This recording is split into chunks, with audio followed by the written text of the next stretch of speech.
네, 속보가 막 들어오고 있는데요. 일단 권성동 씨 국민의힘 원내대표인데 헌법재판관 3명 임명, 이게 하나의 현안인데 임명하게 되면 탄핵 심판 무효화 뭐 이런 좀 엄청난 얘기를 하네요.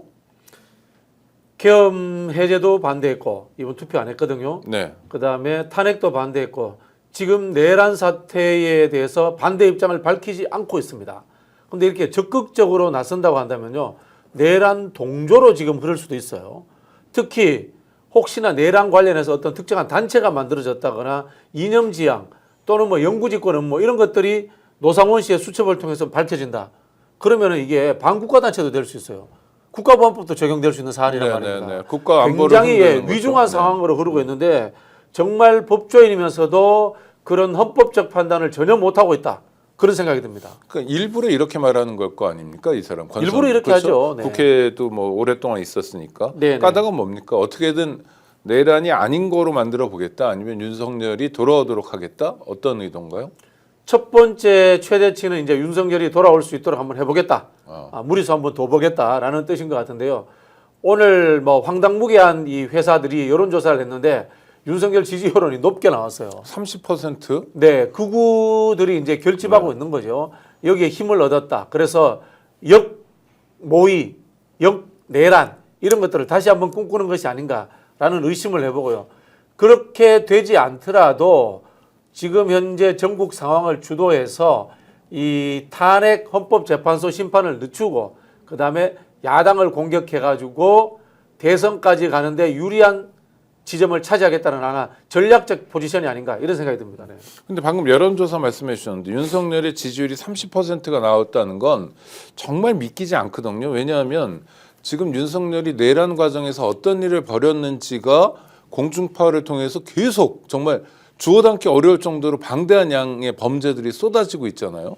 그리고 윤석열의 내란 이후의 대응도 그냥 버티기고 기본적인 서류 송달도 안 받고 그래서 반등할 요인이 전혀 없는데 30%는 멀쩡하게 대통령 노릇 잘할 때도 안 나오던 퍼센테이지인데 이거 그대로 받아들여야 됩니까? 아니면 뭔가 야로가 있는 겁니까? 받아들이기 어렵죠. 그래서 저는 그 여론조사 회사도 한번 살펴봐야 되지 않나 이런 생각도 들고요.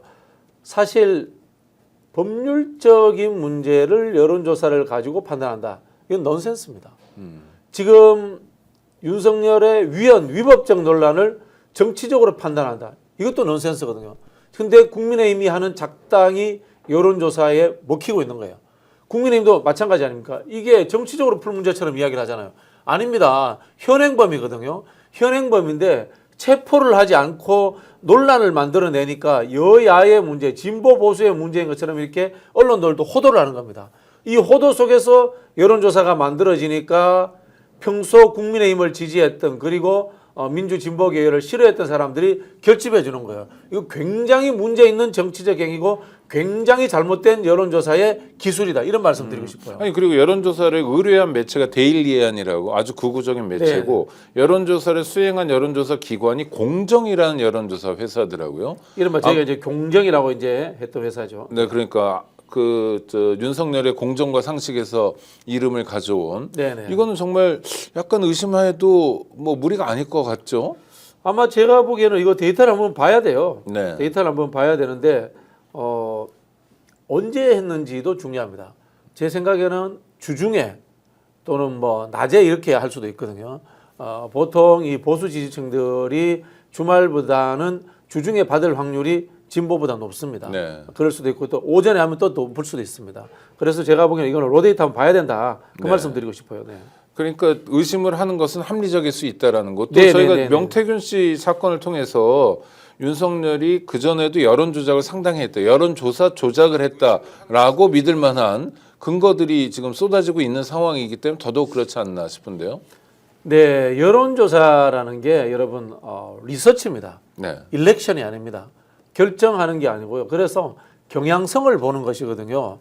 근데 제가 자꾸 말씀드리지만은 우리가 하는 이 윤석열 탄핵의 문제는 헌법 위반이라는 법치주의의 문제입니다. 입헌의 문제입니다. 그런 부분에서 이걸 여론조사를 가지고 윤석열이 잘했네 말했네 판단하는 게 아닙니다. 그럼 뭐냐? 헌법적 절차로 빨리 가야 되는 겁니다. 즉 헌재 재판관을 빨리 임명해서 9명을 채우고 그 사람들이 심리하고 재판해서 빨리 법률적 결론을 내려주는 것. 이게 절차인데 지금 국민의힘은 이걸 틀어막고 있는 거예요. 침대 축구를 하면서 극단적인 좌우 대립을 만들어가지고 여론전을 하겠다. 그 속에서 우리 지지층 결집시킬 거야. 이런 잔머리를 굴리고 있는 거예요. 이게 언뜻 말하면 의미 있는 전략 같지만은 사실은 헌법적 절차를 무시하는 행위를 하고 있는 겁니다. 잠시 후 오후 2시부터 헌법재판관 3명에 대한 국회 표결이 진행될 예정인데 국민의힘은 불참하기로 했다면서요? 같은 차원입니까? 명분을 안 주려고 하는 거죠. 헌재 재판관 임명 자체가 지금 시기에 적절하지 않다. 이 권한 대행이기 때문에 임명할 수 없다. 이 논리의 완성을 위해서 불참하는 건데요. 이거는 제가 봤을 때 걱정할 필요가 없습니다. 헌재 재판관을 임명하는 것에 대해서 법률적 권한을 결정하는 곳이 어디입니까? 헌법재판소입니다. 네. 헌법재판소에서 임명하는 것이 맞다고 했습니다. 즉, 이 국민의힘 쪽에서 이걸 가지고 행정소송을 하더라도 결국은 최종 심판이 헌법재판소로입니다. 그래서 이거는 저는 정당하다. 이렇게 완벽하게 해석할 수 있겠습니다. 근데 내란 세력들은 논리가 좀 희한한데 어떤 사람은 6명이서 하는 거는 헌법재판을 못한다. 이런 네. 얘기도 하고요. 그다음에 지금 3명을 보충해서 9명이 되는 건 또 한덕수 대행이 할 수 없는 일이다. 그러니까 그냥 이것도 저것도 아니고 뭐 이를테면 판을 흔들면 된다. 그렇죠. 네. 그 헌법이라고 하는 것은요. 가치와 철학을 담고 있습니다. 구체적인 형법이라든가 절차법이 아니거든요. 네. 그래서 헌법을 해석하는 헌법재판소라는 기관이 존재하는 거거든요.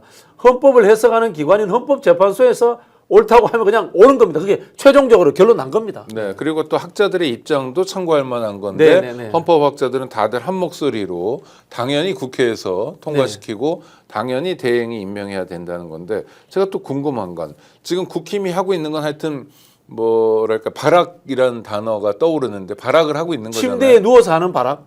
침대 발악. 네, 침대 발악. 축구는 네. 아니고 네. 침대 발악을 하고 있는데 이게 우리 박진영 평론가 분석에 따르면 지지층 결집을 위한 거잖아요. 네, 이걸 정치로 끌고 가려고 하는 거죠. 근데